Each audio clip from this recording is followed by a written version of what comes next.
आपने हमें अवसर दिया आप लोगों से मिलने का। और मैं धन्यवाद देना चाहूँगा श्री राम नारायण प्रजापति जी को, जो आयोजक हैं यहाँ के। और कहीं न कहीं उन्होंने भी एक माध्यम दिया कि हम आप लोगों से मिल पाए। साथियों, छोटे छोटे नन्हे मुन्ने बच्चे, पिता तुल्य बुजुर्ग और माताएं एवं बहनें, आप सभी लोगों का इस सभागार में स्वागत, अभिनंदन एवं वंदन करते हैं। श्री रामनिवास प्रजापति जी। और देखिए, हम लोगों की जो खबर है ये दूर दूर तक फैलाने का काम हमारे मीडिया भाई लोग करते हैं।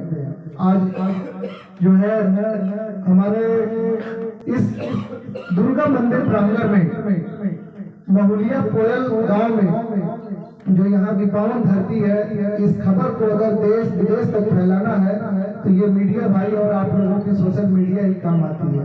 तो आप सभी लोगों के लिए एक बार जोरदार तालियां होनी चाहिए मीडिया भाइयों के लिए। साथियों, नरसिंह प्रजापति जी, बहुत लोगों का मैं नाम यहाँ पे नहीं जानता हूँ। मैं आप सभी लोगों को अपने मंच के माध्यम से आप लोगों का स्वागत, अभिनंदन एवं वंदन करता हूँ। साथियों, सभी माताएं बहनों, सभी छोटे भाई साथी और सभी का स्वागत, अभिनंदन वंदन करता हूँ। साथियों, उस समय की बात है जब हम खुले आसमान के नीचे स्वच्छ हवा नहीं ले पाते थे। लोग डरे डरे अपने घरों की दरवाजों को बंद करके अपने को छुपा हुआ महसूस करते थे। एक समय ऐसा था जब हम स्वच्छ हवा नहीं ले पाते थे, अपनी बात नहीं कह पाते थे। उस समय की बात हम कह रहे हैं साथियों, अंग्रेजों के जमाने की बात। चलिए, हमारी आवाज पहुंच रही है। उस समय हम लोग अपनी आवाज खुले मंच से नहीं कह पाते थे। बहुत तमाम कुरीतियां भी थी। लोग कहते थे कि लोग अपने पीछे झाड़ू बांध के और क्या क्या लोग कहते थे, करते थे।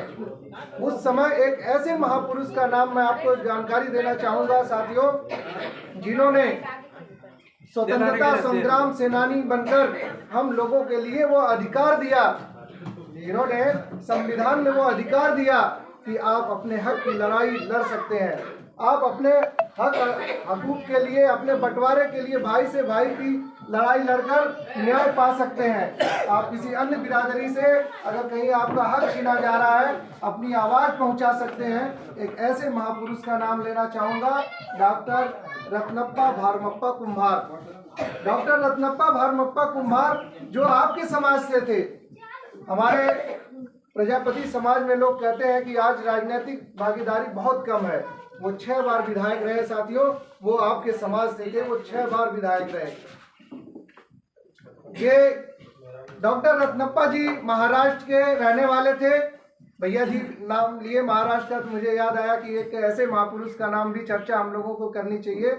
299 लोगों की कमेटी थी संविधान लिखने के लिए, जिसमें उन्होंने महत्वपूर्ण भूमिका निभाते हुए संविधान लिखने का काम डॉक्टर रत्नप्पा भारमप्पा कुम्भार जी भीमराव अंबेडकर जी के साथ किए।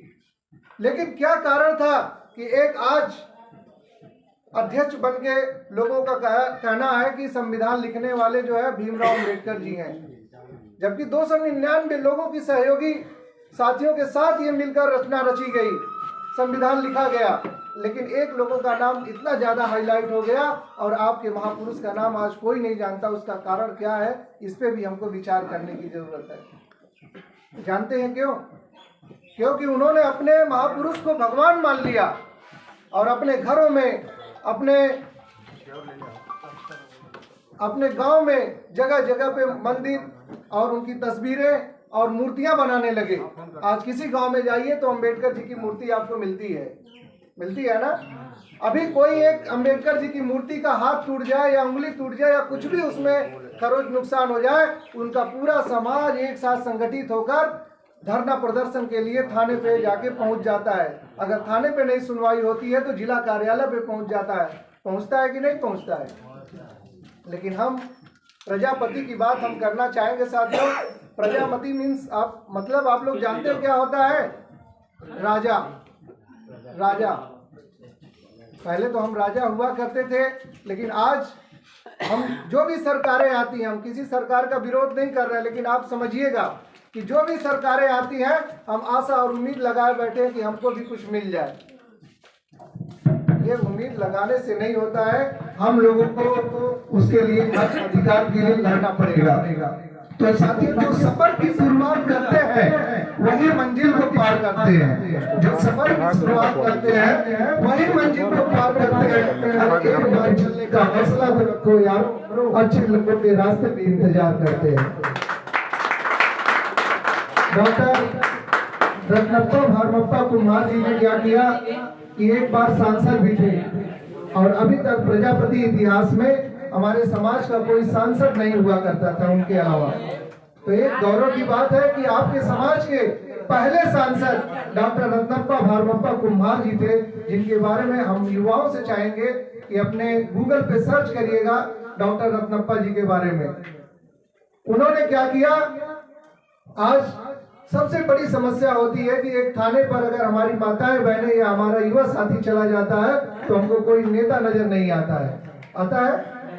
हमारे गांव समाज में अगर कोई दूसरे बिरादर का भाई हमारी माताएं बहनों पे गलत नजर करता है, हमारा समाज इकट्ठा होकर उसका जवाब नहीं दे पाता है। मैं आपके गांव के बारे में बहुत जानकारी नहीं रखता, लेकिन ज्यादातर जगहों पे जाता हूं तो ये सुनने को मिलता है। मैं वो बात आपके बीच रख रहा हूँ। इस पे भाई अगर कोई किसी को ठेस लगे तो उसको बुरा नहीं मानिएगा। मेरे कहने का मतलब समझिए कि आज एक ऐसा समाज कि एक आवाज पे पूरा लखनऊ भर गया। उनकी माताएं बहनें अपने गोद में बच्चे को लेकर पीठ पे बच्चे को बांधकर 2-2 दिन स्टेशनों पे बिता दिया और लाखों की भीड़ जुटाकर ये साबित कर दिया कि हमारे अंदर भी एकता है।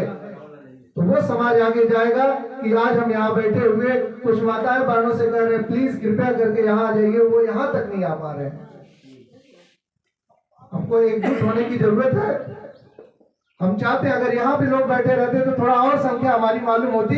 ये फोटोज या मीडिया भाई वाले जो लोग अपना डालेंगे तो उसमें पता चलता कि कितने संख्या में लोग बैठे हैं। साथियों, कोई बात नहीं, मेरा उदाहरण देने का मतलब है, कोई दिक्कत नहीं है, मैं शिकायत नहीं कर रहा हूँ। तो मैं ये कहना चाहूंगा साथियों कि तिनकों में बिखरे रहोगे तो तूफानों से कैसे टकराओगे।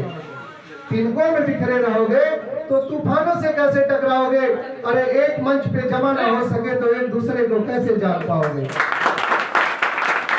आज हम सभी लोग अखिल भारतीय प्रजापति कुंभकार महासभा फोरम के तत्वाधान में आज एक मंच पे बैठे हैं। साथियों, आज से हम सभी लोगों को अपने अपने जगह से ये अगुवाई लेने की जिम्मेदारी लेनी होगी कि अगर हमारे समाज पे कोई अगर कष्ट आता है तो हम सभी लोगों को मिलकर उस कष्ट को काटने का काम करेंगे। कितने लोग तैयार हैं यहाँ पे?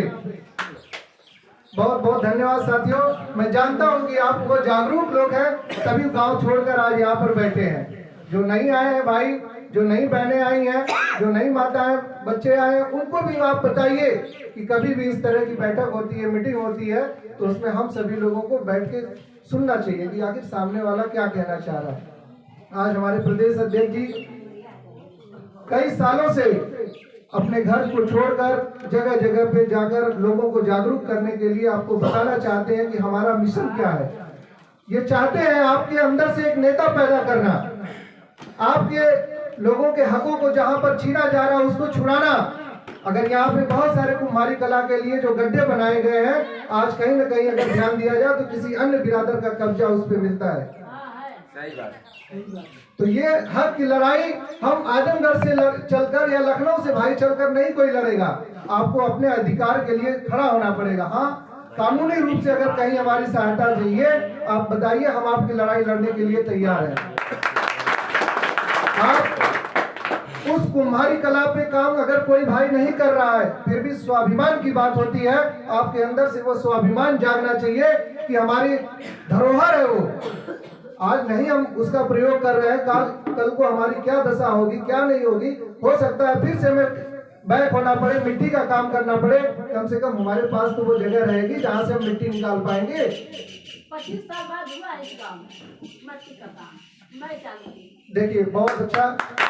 तो कम से कम हम लोगों को जो है जागरूक करना है।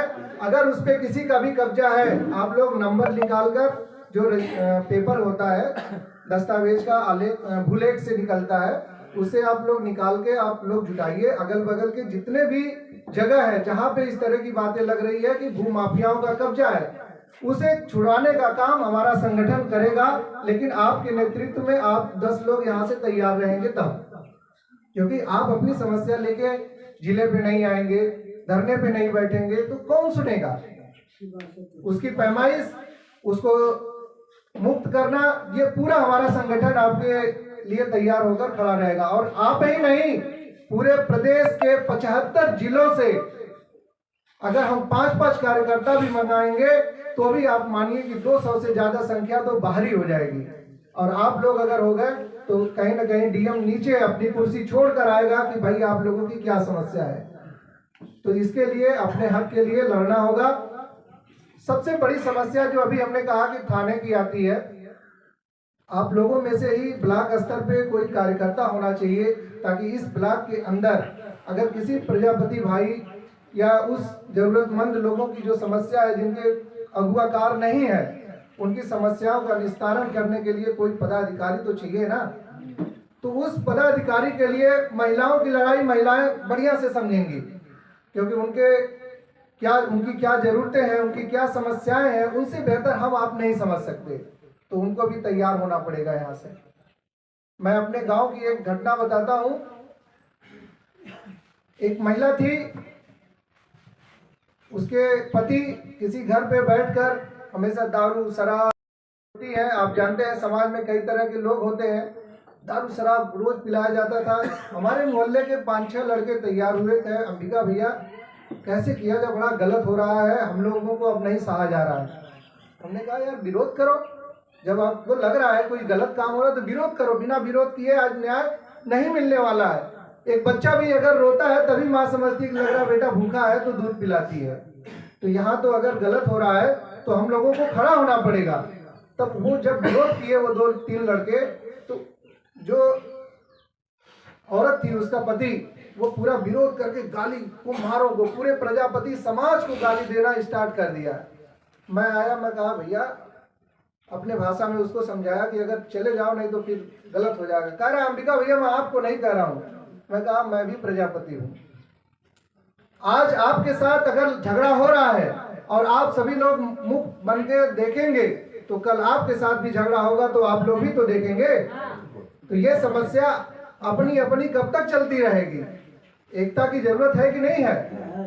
तो इसी तरह से जब वहां पे बात आई तो पूरा समाज 150 की पब्लिक, पूरा समाज वहां पे इकट्ठा हो गया। कहा कि भाई ये क्या हो रहा है? उसके घर की माताएं बहनें सब लोग आगे गाली देना स्टार्ट कर दिए। क्या पुलिस वाले हमारे जेब में है, ऐसे ही कहने लगे पुलिस वाले हमारे भैया जेब में है। 3 थाना की पुलिस, बिलरियागंज, महाराजगंज, रौड़ापार, 3 थाने की पुलिस की गाड़ी आ गई, 100 नंबर वाली गाड़ी। वो 100 नंबर पे फोन किया जाता तो एक ही गाड़ी आती, लेकिन उन पुलिस वालों का नंबर था तब 3 जगह से पुलिस आ गई। साथियों बता रहा हूँ 150 संख्या में 11 बजे रात को थाना पे हमारे लोग चले गए, प्रजापति समाज के लोग चले गए। उस दिन मुझे समझ में आया कि एकता क्या चीज होती है। थाना अध्यक्ष अपने ऊपर जहाँ मकान होता है नीचे आके कहे कि अरे भैया क्या हो गया, कैसे हो गया। अब वो महिला जो गाली गलौज कर रही थी वो आके पैर पे गिरने लगी और कहे भैया माफ कर दीजिए। मैं कहा क्या अंग्रेजी में बोल रहा था वहां पे कि अभी तक भाषा नहीं समझ में आ रही थी। तो देखिए एकता में ताकत ये होती है, अगर एक भाई को हमारा पुलिस कर्मी कोई लेके जा रहा है और सभी लोग अगर वहीं पे खड़े हो जाए मुझे भी ले चलिए, मुझे भी ले चलिए, तब आपसे सवाल जवाब होने लगेगा, पूछताछ होने लगेगी। जब तक सिद्ध नहीं होगा कि ये आदमी गलत है तब तक उसको जेल नहीं भेज सकती पुलिस। तो आप लोगों को ये अपने अधिकारों को समझना होगा जो डॉक्टर रत्नप्पा भारमप्पा कुम्भार जी ने संविधान में ये दिया है। साथियों बहुत सारी लोग कह रहे थे कि बड़ी कमियां हैं, कमियां नहीं है। वास्तव में आज के समय में समाज हमारा बहुत जग चुका है। मैं उनके लिए कहना चाहूंगा कि दोष किसका है ये बाद में तय कर लेंगे, दोष किसका है ये बाद में तय कर लेंगे, पहले कश्ती को किनारे तो लगाया जाए। कमियां तो सब में है। एक परिवार चलाने के लिए एक मुखिया क्या क्या यातनाएं झेलता है। सुबह 8 बजे 9 बजे घर छोड़ता है तो शाम को देर से कब आता है, उसको घर आने पे पता नहीं पानी मिलता है या नहीं मिलता है, वो उसका परिवार के संस्कार पे डिपेंड करता है ना। वो अर्थव्यवस्था में इस तरह से लगा रहता है, उसके बावजूद भी घर परिवार के लोग कहते हैं कि भाई ये कमी है, वो कमी, ये नहीं पूरा, वो नहीं पूरा हो रहा है। तो यहाँ तो पूरा संगठन चलाने की बात हो रही है, पूरा देश चलाने की बात हो रही है, तो हमको कार्यकर्ता की जरूरत पड़ेगी कि नहीं पड़ेगी। इसलिए आप सभी लोग माताएं बहनें आगे आइए, और आप कहीं न कहीं आप लोग हमसे अनुभवी हैं। अगर 60 साल की उम्र है तो हमारी कहीं 35 साल की है, 25 साल आपने अनुभव हासिल किया है। तो अपने युवाओं को, अपने घर के बच्चों को भी निकालिए कि समाज सेवा करिए। जैसे भैया ने कहा कि रामचंद्र विद्यार्थी सिर्फ 13 साल 14 साल की उम्र में उन्होंने अंग्रेजों के खिलाफ जंग छेड़ दिया और पहले स्वतंत्रता सेनानी के इतिहास के पन्नों में अपना नाम लिखा दिया। आज इतिहास में किसका नाम लिखना चाहिए ये कौन तय करता है? सरकारें तय करती हैं। आज किसको सम्मान मिलना चाहिए ये कौन तय कर रहा है? सरकार तय कर रही है। आज हमारे प्रजापति समाज में अगर कोई भाई मार दिया जाता है तो उसको अधिकार दिलाने के लिए वो परिवार दर दर ठोकरें खाता है, लेकिन न्याय नहीं मिल पा रहा है।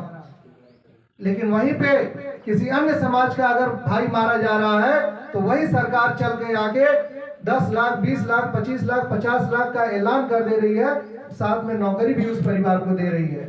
तो क्या आपकी कीमत सिर्फ इतना है, मुट्ठी भर है?